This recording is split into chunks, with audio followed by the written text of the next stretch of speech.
So you grew up in San Antonio, Right. and you attended TLC. I'm going to mess that up a lot, I'm sure, because I know it is TLU. Right. But you went to TLC. What was it like when you were there? What was TLC like when you were Well, it was, it was really a wonderful next step after I got out of high school. I was very active in the church in those days, and it seemed like a logical thing to do. By the time I graduated from high school, my mom was really ill. She ended up dying my sophomore year at TLC.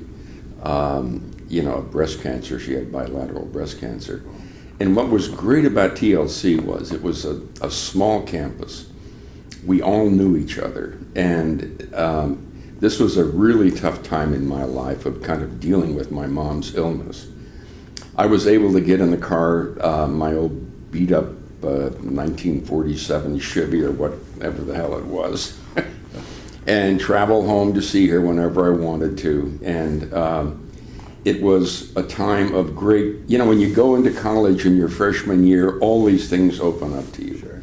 And the fact that I was dealing with this other issue all while that was happening made the decision to be at TLC,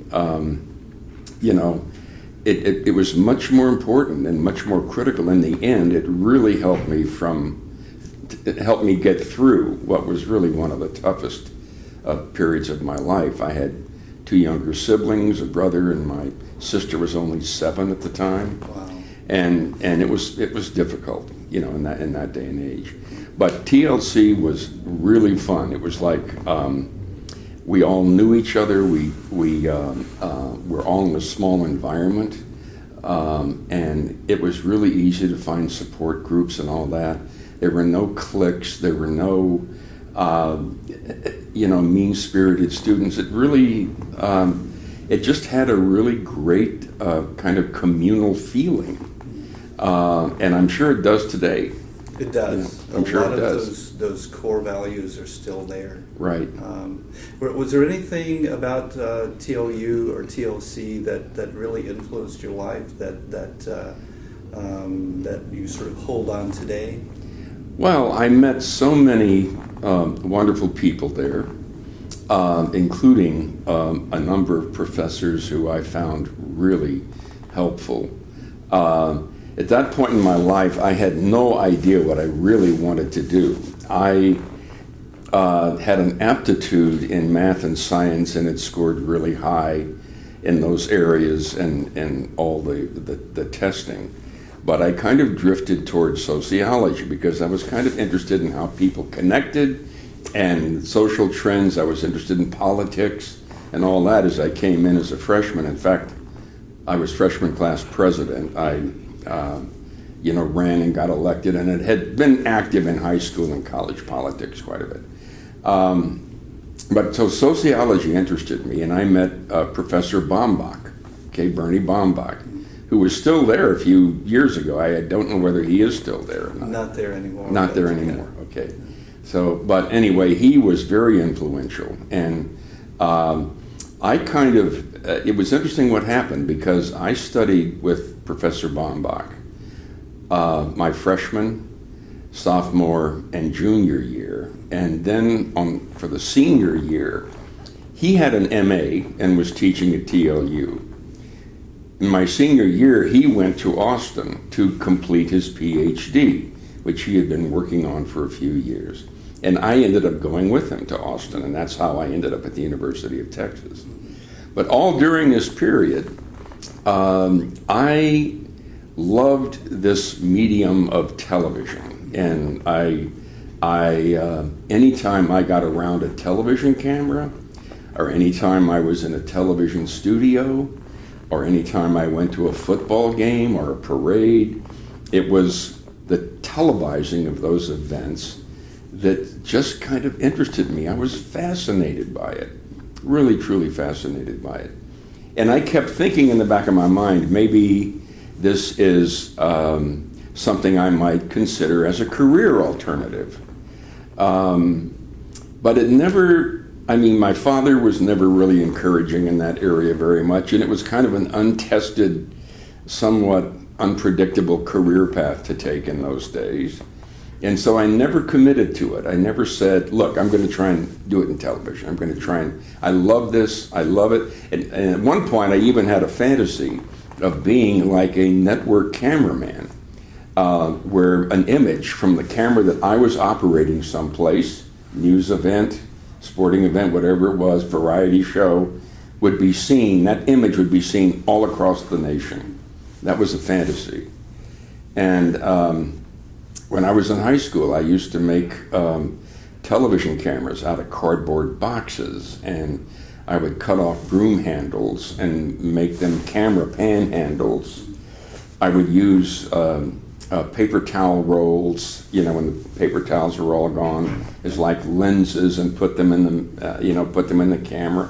And I really, there was something that drew me to this medium. And I took a circuitous route in getting there, but ultimately I got there, by going to the University of Texas, ended up getting a bachelor's degree in sociology.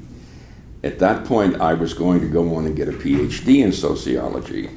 So I got into the graduate program. I got my master's degree in sociology, and with a minor in political science 2 years later, and was on my way to getting a PhD when I finally made the commitment to myself that I'm going to stop for a bit and try this new medium and see whether there's anything in it for me. Sure. Even though you graduated from UT, there's still a connection with Texas Lutheran. Oh, absolutely. Why do you suppose that is? Why do you suppose you still have that connection? Well, I think that at that point in your life, when you're making the transition from high school and taking your first step into what will ultimately be your own responsibility and living your own life in your own way, that's a step that you never forget. It's like a first date, you never forget that. Sure. And so the people that you were rubbing shoulders with, the fun that you had, the pranks that you pulled, the goofy things that freshmen and sophomores, do in college and all that, that's never going to go away. I mean, that was a key part of making that transition. I hate to think what would have happened had I just gone from a small suburban school in San Antonio directly into the complexity and intensity of like a major university like UT or A&M or whatever. I mean, those are a little tougher transitions. Yeah. This was a great stepping stone for me. It was, I think it was immensely helpful. Now, TLU has another famous alum in entertainment, Vern Lundquist. Right. Did your times there overlap? Oh, yeah, we overlapped. Vern and I were in the same class. We used to go out and drink beer together. And a couple of times, I remember going to some of the some churches with him. We went to several black churches, I remember, on special occasions, which was always a very emotionally uplifting experience. It was so wonderful. So yeah, we did. We hung out together, and unfortunately, we've kind of lost touch. Sure. But he's certainly been wonderfully successful. I listen to him very often. Anytime I'm listening to the SEC football games. Yeah, he has that golden voice. I mean, it's just he's amazing. got a great voice, absolutely. And we were all announcers at KWED, the radio station. Right. So the radio station was active at that point. I mean, it was the radio station was active, and another friend of mine, Willie Stotts. I don't think other people call him Willie now, because he's a very famous economist and consults with the Federal Reserve Board and everything else, but he was always Willie to me. But Dr. Stotts, he started at the radio station, got a job at the radio station, Then he pulled me in. Vern also came in, if I recall, to the radio station, and we would work like I was a student, full-time student, so we would work just on a Saturday afternoon. Sure. I used to have the job of opening the station up on Sunday morning. We would go on the air at like 6 a.m. in the morning, and it would be a one-man operation. I would drive there in my old beat-up Chevy, go into the radio station, turn the power switch on. I would go out and back and check the temperature and the wind direction and the barometer. Then I'd go to the teletype, the Associated Press teletype, and I'd rip off the major news stories, and I would play music, and we would do live remotes, and I would read the news. It was a one-man operation. And those were just great experiences. I mean, you learn so much when you have that kind of responsibility. That's very true. But, there were a lot of wonderful things that happened. I remember before I came to TLC, they had not won a football game for many, many years.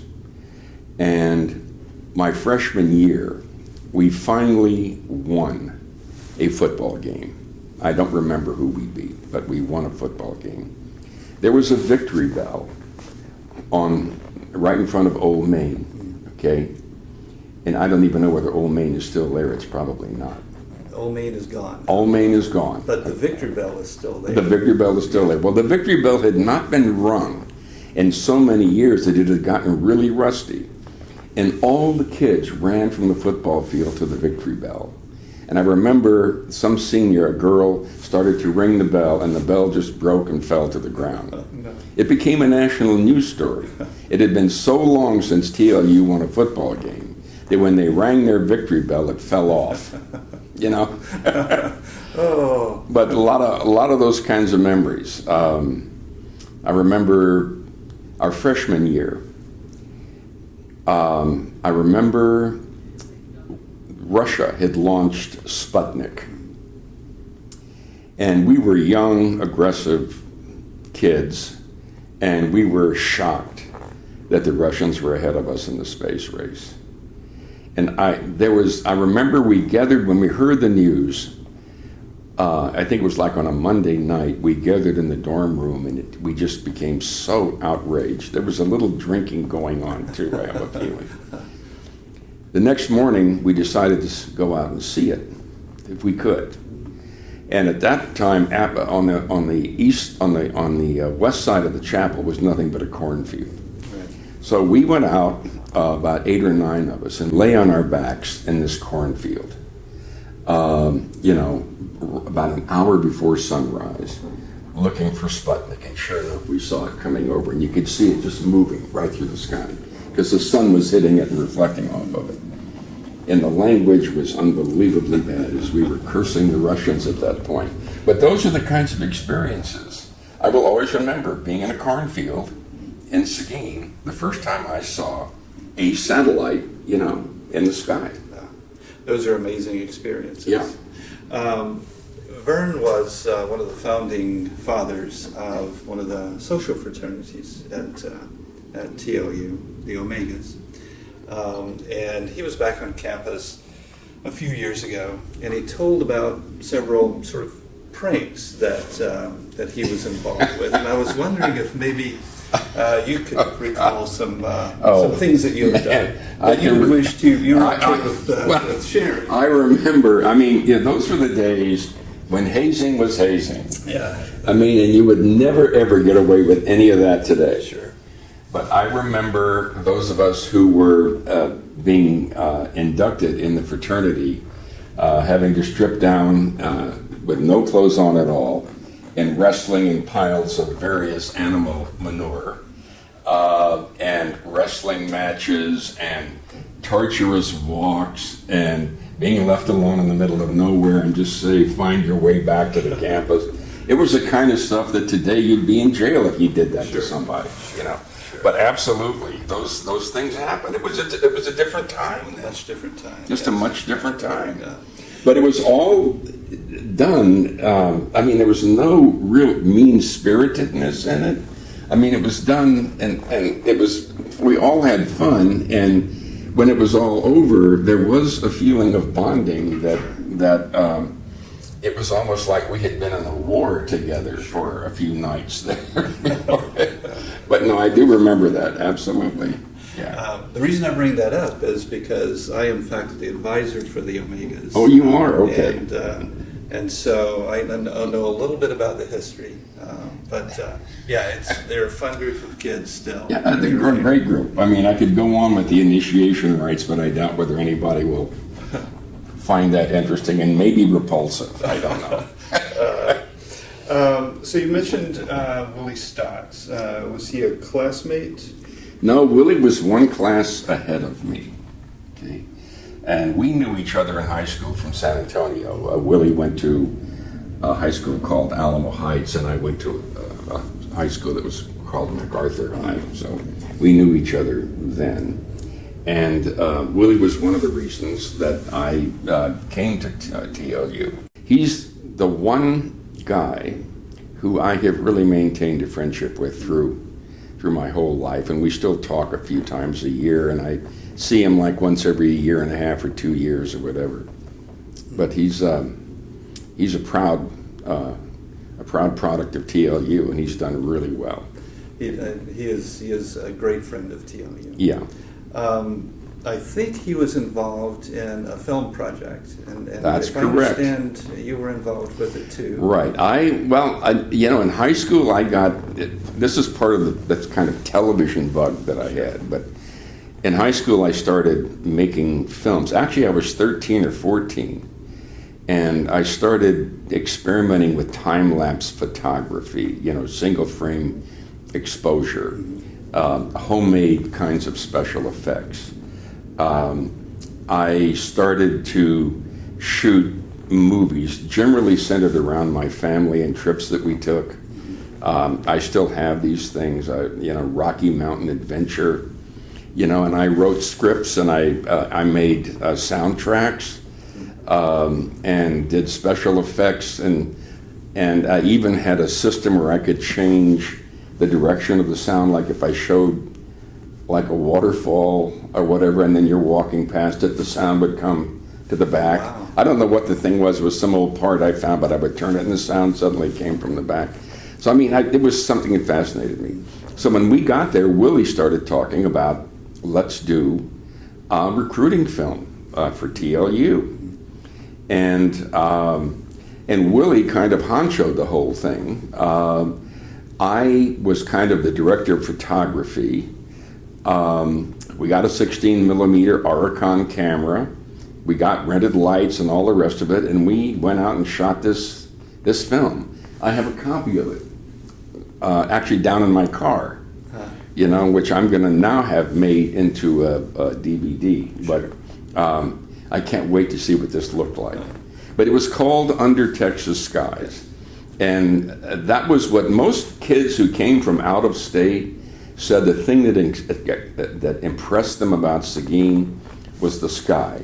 Right. It was so open and so powerful and so dominant, and so that's how we got that name. But we shot in San Antonio, we shot in various places, and it never won an Oscar, but it was sure fun to make. I'm sure. There are still archives of it in the library. Are there really? Yes. Yeah. That's amazing. I don't know if you met or know Luther Olkey. Oh, sure, I know Luther. Absolutely. But he is the historian or archivist, and one of the first things that he did when I arrived at TLU was loan me a copy. And so you watched it? I've watched it. Yeah. Okay. It's a fun piece. It really is. It was for us to be able to make it. It's not the quality of the end product. What's wonderful about those experiences is for those of us who were making it, having that experience, and that's invaluable. And the fact that in that environment, we were able at TLU to raise the few $1,000s that we probably spent on that film. That was as important a part of my education as any sociology or history class or government class or whatever, English. I mean, that had a lot to do with shaping my future and kind of locking in this thrill that I had about being behind a camera and doing something where, you can create something that thousands or millions, in many cases, can see. One of the things about the academic experience at any university, most students spend only a few hours a week in the classroom in formal instruction. Right. It's that time away from the class that really helps them transition into adults and into human beings that lead meaningful lives. And so it sounds like you had that experience. Yeah, absolutely. It was great to have that opportunity. Now, there were a lot of fun things that we were able to do. We did that. We played music. We formed a country band and played at dances and in little dance halls all around Seguin. I played a double-neck steel guitar. And, wow. Announcing on the radio. Those were just wonderful experiences to have growing up and really shaped a lot of the direction that I ended up taking in my life. So you've always had an interest in television, Right. in film and video. Any interest in live theater, by the way? Not really. I love live theater. I have done things like produce the Tony Awards, which I've done a number of times. And so, of course, I love theater. But television was always the thing that attracted me. I grew up with television. And when I was 6 or 7 years old, television came to San Antonio. And I remember just being awestruck with the potential power of that medium. And I remember, the Sunday nights gathered around the television set with the family watching The Wonderful World of Disney. Mm-hmm. Television really came of age, in my mind, in 1963, because I was at the University of Texas at that time.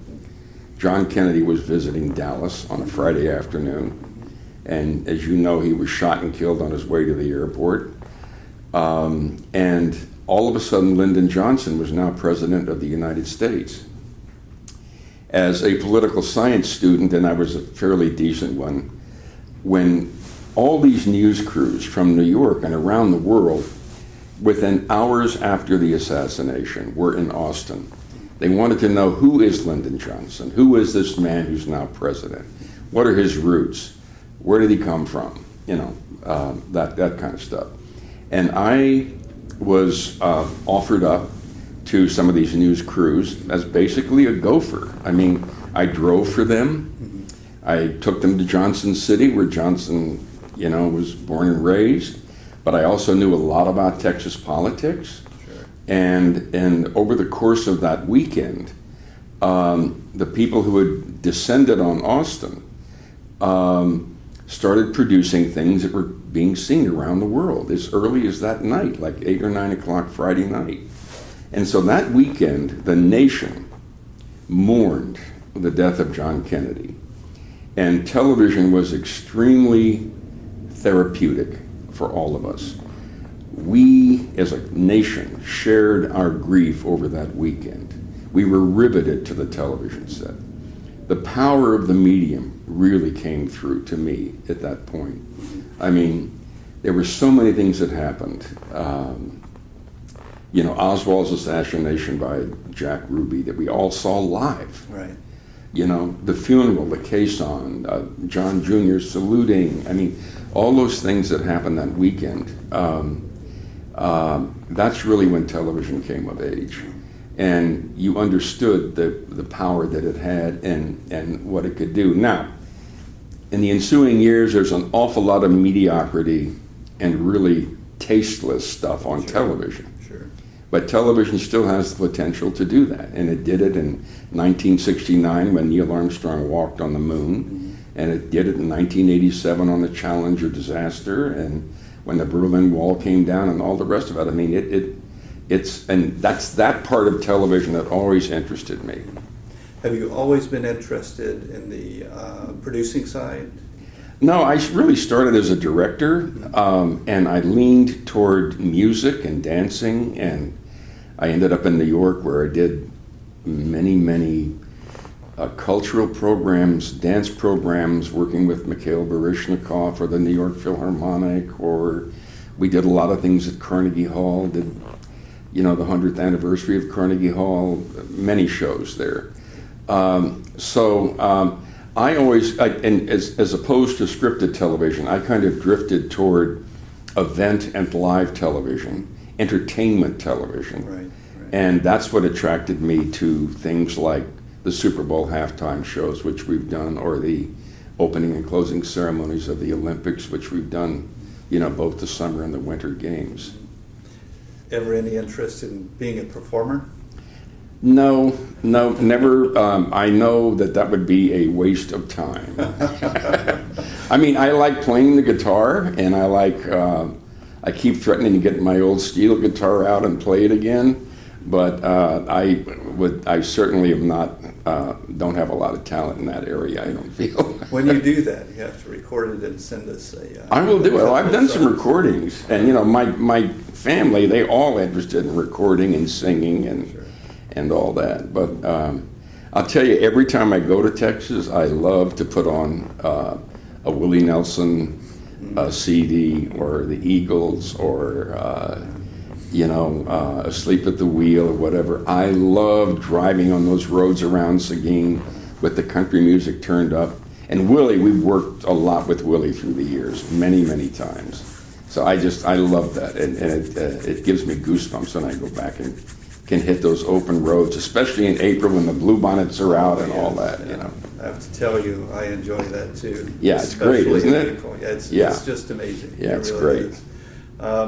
Now, you've produced some major shows, like you said, the Emmys, Super Bowl halftime shows, the Olympics. But I suspect you didn't start out at that level. Oh no.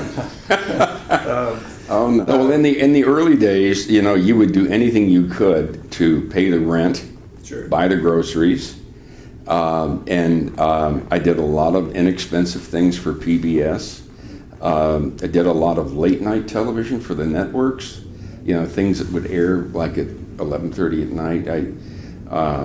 I started this in concert rock and roll series that used to air in the 70s on ABC. I watched that. On Friday nights from 11:30 to 1. We were the first attempt at ever broadcasting rock and roll in stereo, and it was technically far from perfect, but it was sure fun. I mean, and all the people we got to work with. So I worked kind of around the periphery, and did things for the state of New York, and I kept working, and it's very slowly was able to build up, my reputation, and ultimately got, better and better opportunities. So the way it goes for most people. Sure, actually. Sure. What sort of advice would you give to students or people who are just breaking into the industry? First thing I would say is, ask yourself, do I have the desire that it really takes to make it in this profession? And when I say that, I'm talking about attitude. Attitude is much more important than skill in the beginning. You have to have an attitude of, I will do anything to learn. I have had people who've come to work with us when sometimes we hire hundreds of people on shows. And they'll come on as a production assistant, and they'll ask you on Thursday morning, what time can I leave on Friday night? Can I get out of here by 6:30 or 7? You just can't have that attitude. You have to be ready to work night and day if it's necessary. a lot of people look at us who work in this business and say, why do you put yourself through this? Why don't you get a job where you can work 9 to 5 and you can go bowling every Tuesday night and you can play tennis every Saturday morning? You know, why are you putting yourself through this? Well, we love it. We get something out of it. But I completely respect other people who say, man, I would never want to do that, because, you know, and you really have to commit to these things. Now, that's the most important thing, attitude. I think then getting yourself into a situation where you can learn. Watch people who have been successful in this business, and you will learn what they do right, and you will learn what they do wrong. If you have to sweep floors in a television studio in order to get in there and watch them rehearsing and shooting a show, all right, do that. It really does require that kind of attitude. And then it's persistence. You know, a lot of doors will be shut in your face. And a lot of times you're going to say, I'd like to give up, you know. But you've got to be persistent. And I also feel, and forgive me for going on so long here, but I also feel that knowing where you want to end up is half the battle in getting there. If you want to work in talent, where you're booking major stars for a television show, or you want to work in makeup, or you want to be a cameraman, or you want to be a stage manager, if you know where you want to go, all right, you can then plan to get there, and that's half the battle of getting there. If you just say, I don't know, I just want to work in TV, you know, it's harder. Sure. And you know, so and there are a lot of people out there now, Terry, who are trying so hard to get into the business. We have so many talented people coming through my company. Sure. We have interns from Rutgers and from USC and from NYU and from Syracuse and Radcliffe, and you know, we give these kids internships. And I'm hoping that we could take someone from TLU sometime as an intern as well. That would be great. But they love this business and want to get into it, and it's just hard. Yeah. You know, of course it's hard everywhere to get a job now, but it's difficult. Sure, the competition is just amazing, and like you say, the level of talent is extraordinary. Yeah, no, it's difficult, but don't give up. Okay. Have there been any events that you've produced that really stand out as sort of milestones or significant events? Sure. I mean, it's hard to pick them because whatever event you currently find yourself working on is always the most important thing you've ever done in your life, okay? But there are about 4. One was a show we did in 1985, the 25th anniversary of Motown. It was called Motown 25. And that's where Michael Jackson first did Billie Jean. Mm-hmm. It's where he first did the moonwalk, where he first wore the glove, had the pants pulled up with the white socks and the hat and the throw and all that kind of stuff. And that was a night in which we celebrated the 25th anniversary of the Motown recording label. And all the Motown artists, the Temps and the Tops and Marvin Gaye and Lionel Richie and the Supremes and Smokey Robinson, you know, they all came back and all performed.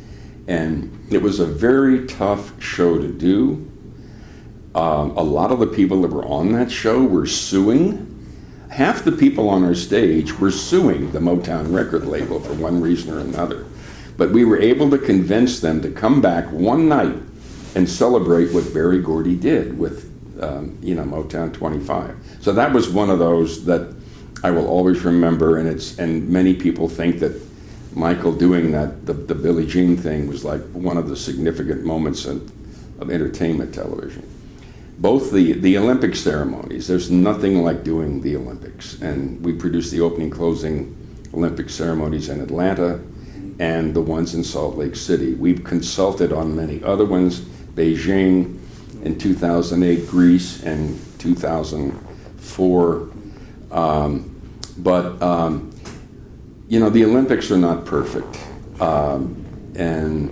but they are still a wonderful event where people come together and they share 16 days of competition, and friendships are made, and it's a very emotional, when you look at the world and where we are right now, despite its flaws, the Olympics are really a strong emotional event that does in fact unite the world. And as I've said before, I remember Atlanta, the clock is ticking down, 10, 9, 8, 7, 6. We're about to go on the air for 4.5 hours, and we knew that 80% of the planet was watching. There was no feeling like that. I mean, no feeling. It was just so damn exciting. So I felt that way about the Olympics. And then the show we did here with Obama at the Lincoln Memorial, 2 days before he was, sworn in. That was another one of those moments in which the meaning of the show was bigger than what it took to put the show together. We were riding on an emotional wave at that point, and we got artists like Beyonce and Bono and Stevie, and you name them, they were all there. We got them to all come to pay their own way. It was bitterly, bitterly cold. It was like 17 degrees and the wind was blowing 25 miles an hour.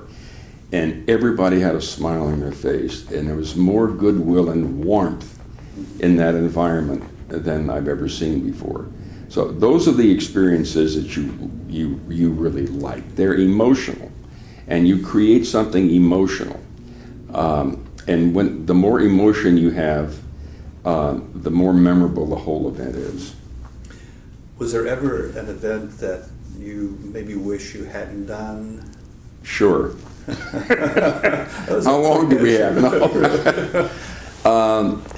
The only event that really went south on us was in 1997, were hired to produce all the events in Hong Kong on the occasion of Hong Kong being turned over to the People's Republic of China by the United Kingdom, And we had this big event planned, in the harbor, and we wanted to inflate a giant pearl because Hong Kong has always been called the Pearl of the Orient. Sure. We had control of the harbor. We had the Hong Kong Symphony composed a special piece of music. Yo-Yo Ma was the lead cellist and playing the music and so forth. But we had a stretch of unbelievably bad weather, just unbelievably bad weather. And all of my team, which was in Hong Kong, we were encouraged to go to pray every day, and we would participate in Buddhist prayers. And this was not like a 10-minute deal. This was like an hour and a half or so every day. And we would kneel and we would burn incense, and this is taken very seriously, and we were taking it seriously, sure. Hoping that the weather would change. And we did it every day, and we had 27 consecutive days of wind, really high wind and rain. And so the pearl that we were going to inflate was 32 stories tall. Wow. We had a barge that we built in China, in the People's Republic of China, at an old shipyard that they used to build ships for World War II. And it was a gigantic structure with water hoses, coolers, inflatable, fans, all the rest of it. And every time this pearl would go up, the wind would just rip it to shreds. Sure. And we had 2 backup balloons, and both times it was ripped to shreds. Wow. And it was one of those things where I just said to myself, it just didn't work. And sometimes the forces are against you. Sure. Now, it ended up being okay. We shot off tons of fireworks, and we got by with it. But, when you go into this business and you have an image of creating this big, beautiful white pearl in the center of Victoria Harbor in Hong Kong, and then you can't do it. All you think about is the fact that you couldn't do it. Right, right. And it doesn't make you feel better that everything else worked well. Sure. And it doesn't make you feel better that the audience doesn't know it's missing. No, the audience did not know it was missing. That's true. But you knew it was missing, though. Oh yeah, we knew it was missing. Do you have a particular show or event that you've worked on that was sort of a turning point in your career, that really sort of launched your career? Probably not. I think that careers are kind of made by word of mouth. I mean, people, it's a small group of us who do these kinds of shows. And we know, everybody knows each other's strengths and weaknesses. We hire from a cadre of freelancers, whether it's writing, production design, lighting, whatever it is. And, the good people tend to float to the top. And there is some truth to the adage that, you're as good as your last show. I don't think it's quite that specific, but, there is no guarantee in what we do. Sure. It's not like we have tenure or anything like that. We must continue to perform, and when we stop performing, things will change. And there were times in which I used to say, gosh, I think I might feel more secure if I worked for a big company, like CBS or NBC or somebody like that. And boy, have I changed my mind on that. I love the fact that we are free, we work with who we like to work with, and we put our hearts and souls into an event that we do. If you're talking about an Olympic event, you're talking about 3.5 years. If you're talking about like my next big show, which is the Oscars, okay, we'll put 3 months into that, but then it's over, and then the next thing comes. So it's new blood, it's new stimulus, it's new, and that just is what I enjoy so much. I remember we did a show called Willie Nelson, Texas Style. We spent a month with Willie and his bus going all over Texas, from the Rio Grande up to Carl's Corners, which is just around Dallas. Right. Spent a lot of time at Willie's place, outside of Austin. And right before that, we had done a Baryshnikov classical ballet, and it was just, that's fun, You finish with Mischer, and then you're going to Willie. I mean, you can't beat that. That's great. That's great. Now, live events present their own sort of challenges. The biggest probably is that there's no second chance. Have you ever had a show? I mean, you mentioned the event in China. Have you ever had a show that you were in the middle of it and things just went south? It just the event just sort of started to fall apart. It has happened, and that's part of what makes live television fun. Mm-hmm. There have been a couple of shows we've done where we've had problems that were not insurmountable, but we produced the inaugural gala for the first President Bush, George Bush, and that was in 1989, I think, his inauguration. We had 12,000 people at the convention center in Washington.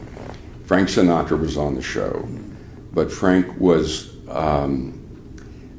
he was suffering, from a little memory loss and all that, and there were some times, I remember that Frank went out at one point. Frank was supposed to go out, sing a song for Barbara Bush and President Bush, and then say a few words to them and then sing a second song.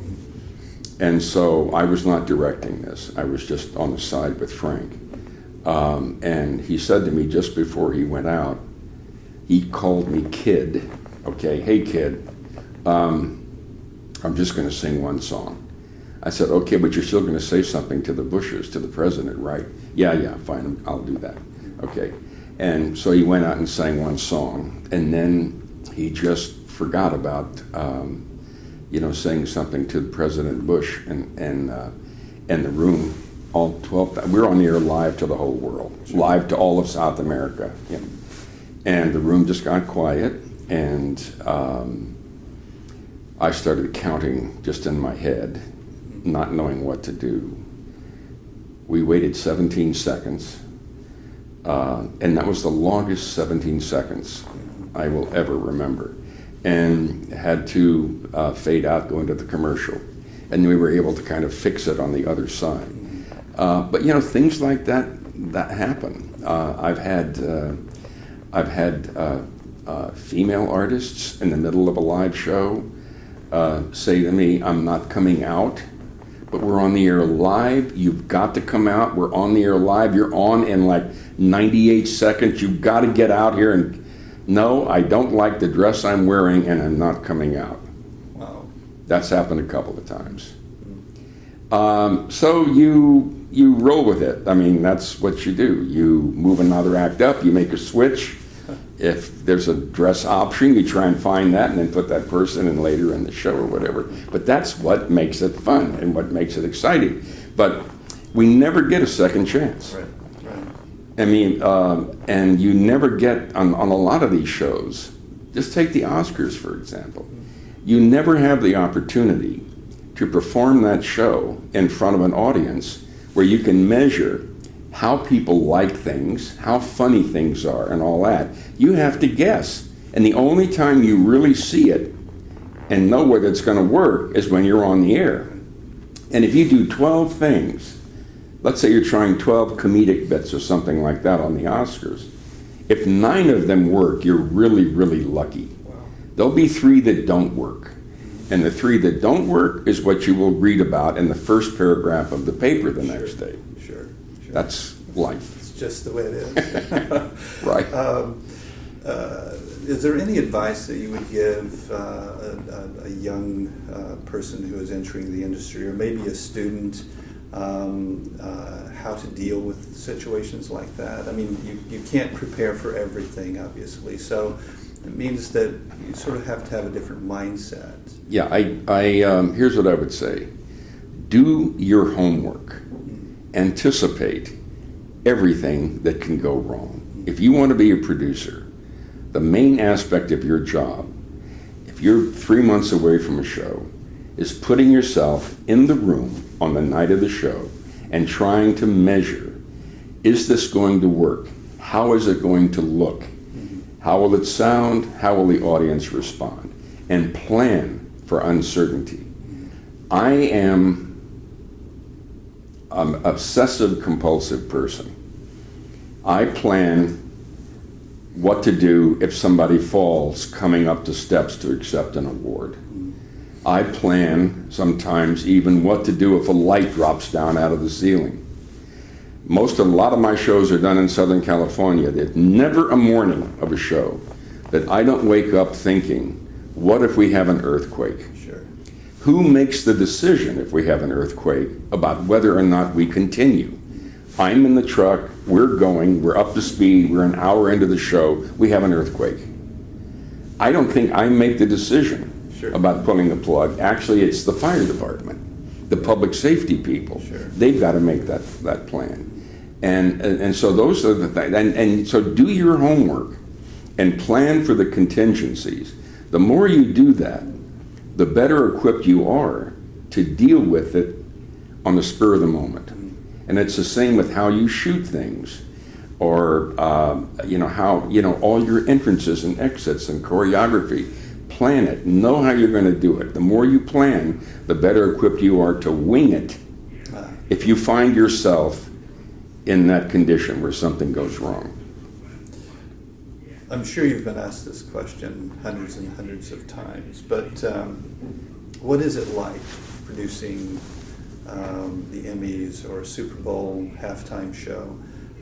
What is it? Just give us a sense of what it's like to, on the day of the event, take us through that. Well, let's take a Super Bowl, like the Bruce Springsteen Super Bowl thing. On the day of the event, you wake up and the first thing you're concerned about is the weather. Now, most of the time, you're okay with that. There was one Super Bowl we did with Prince where it rained torrentially during the whole thing, which turned out, in the end, to be wonderful for us. Although I was really miserable when I saw the rain starting to fall. But you get up and you don't eat, and you go around checking with people, has this been done, has that been done, whatever. You meet with your artist and make sure that they're cool and comfortable and all that. But you have butterflies in your stomach. And what you say to yourself very often is, I can't wait for this to be over so I can enjoy the second half of the game. Because the first half of the game, you can't relax and enjoy it. You're thinking about, will we get the stage put together in time? Will the sound system work? Are we going to lose power to any of the lights? I mean, all this stuff is going. So you worry about it. So it's tense, and you want it over with. But when you're counting down to actually do it, you start to kind of take off, and then you fly through it. And it's a wonderful, wonderful feeling of a joy when things work. And Bruce performs great, and the crowd is just completely responsive, and little unusual things happen that you never predicted could happen. Sure. And so we gamble. Okay, we're like compulsive gamblers, and when you gamble, you hope that you ring the bell. You hope that you hit it all the way to the top. You're lucky to do that 20% of the time. So very often you'll leave a little bit disappointed. Sometimes you leave euphoric, feeling great. And I think that's one thing that kind of drives us to do this. People might say we're a little sick. I don't know. Just curious, how long is your checklist leading up to an event? It's pretty long, but you have to understand, we have an A team with us. I mean, we've got stage managers. Like on the Oscars, we have 16 stage managers. We have 3 associate directors. We have people whose job it is to cover a certain base. We have one person who's just responsible for the audience cutaways. Meaning shots I take, like on the Oscars, of people, and I will say to her in commercial too, have I gotten George Clooney yet? Have I gotten Angelina Jolie or Brad Pitt yet? And they'll tell me no. And then they may tell me in commercial number 8, you still have not gotten a Brad Jolina shot, or whatever.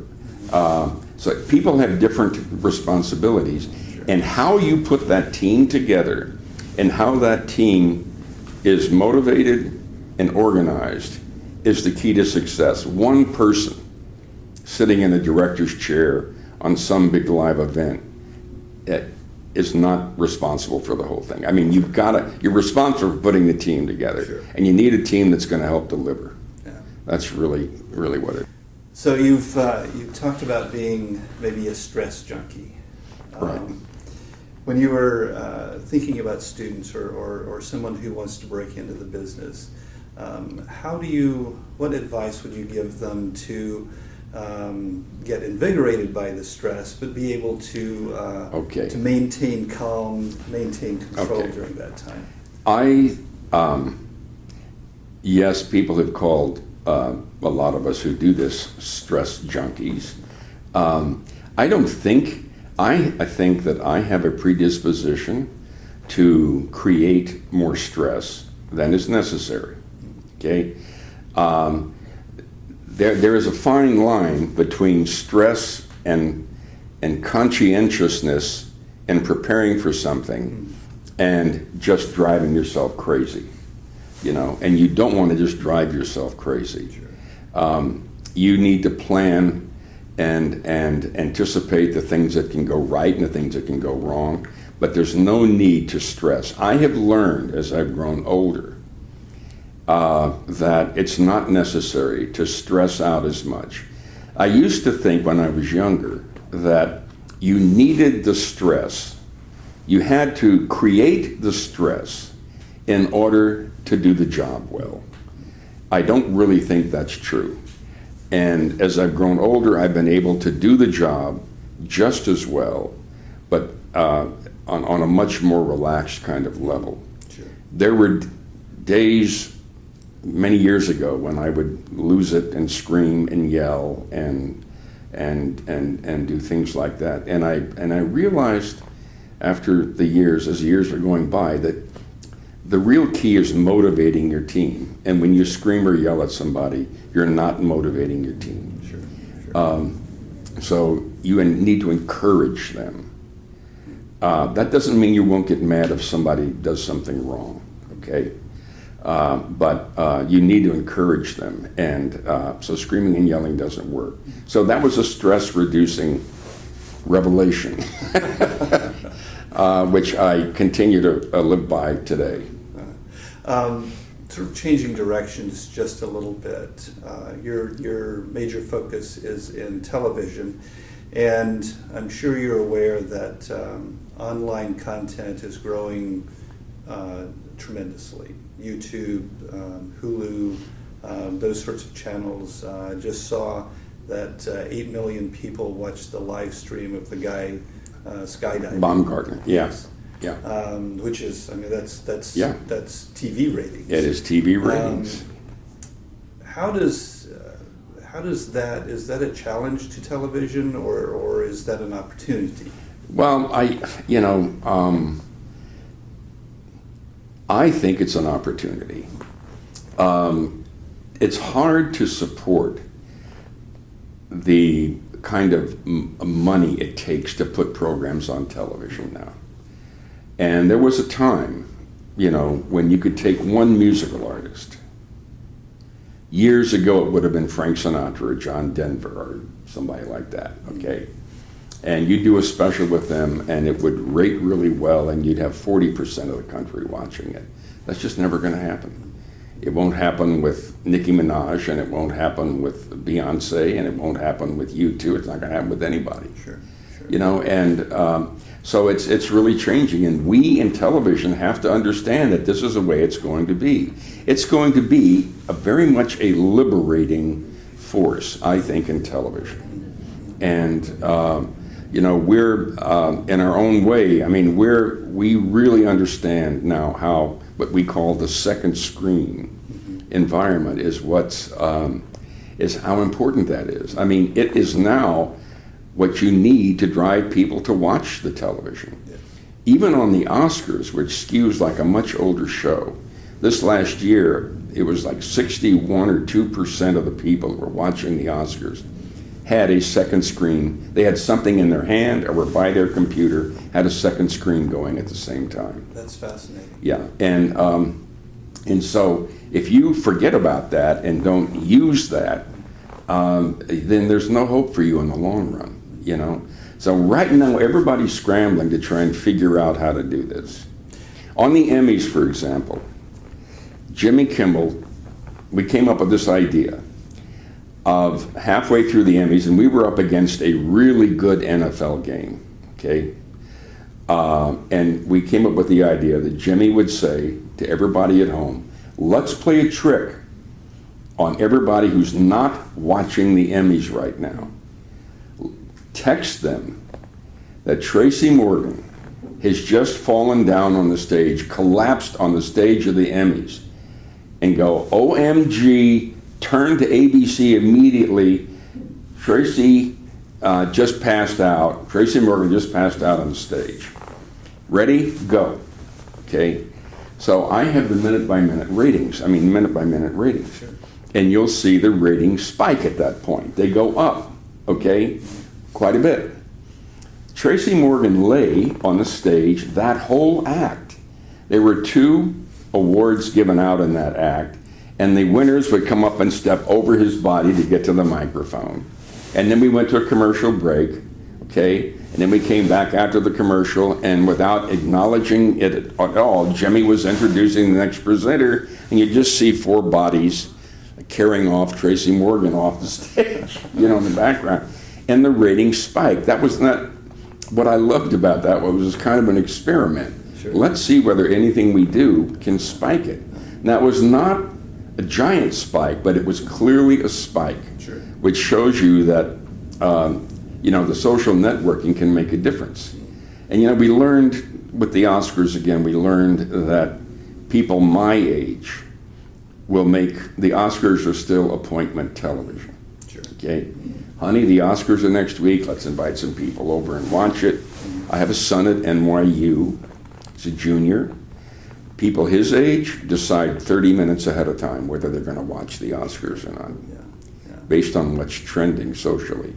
So, now half of our promotion, even the way we design shows and content and everything else in our shows, is geared to this fact and saying we have to maximize our opportunities to pull viewers in through the social media. If you had advice to give to students who are entering the industry, knowing that that online content is the availability is growing, and the quality is actually improving. There's some really good content out there. What sort of advice would you give to someone just entering the business? Well, I would say pay attention to what's going on, and it's inexpensive to try new things online. It's freedom for you. If you wanted to try doing what we do, it would cost you hundreds of thousands of dollars to do a 3 or 4 minute film. Sure. Use the internet to experiment creatively. See if you can make a mark. Can you develop characters or situations that people want to watch? And if you're on the creative end of it, like writing and directing and all that, I would say try and exploit that. So it's still about storytelling. It's always about storytelling. It's always about storytelling. Now, we've talked about some amazing experiences that you've had during your career and at TLU. Have you ever thought of sharing in a more direct way your experiences and maybe teaching a class or something like that? I would love to teach a class. I did teach a freshman class at the University of Texas when I was still there. In like introduction to television or something like that. I forget what it was. A very elemental class. I was a lousy professor. My students were way ahead of me. And I was just young, but I had an MA degree, and they said, get in there and teach. And it was terrible. But yes, I'd love to teach. And I have occasionally done so at UCLA and USC. And it's something that I think about increasingly. I would love to teach. It would be fabulous. I've also thought about writing a book, but teaching would be just so much fun. Yeah, so much fun.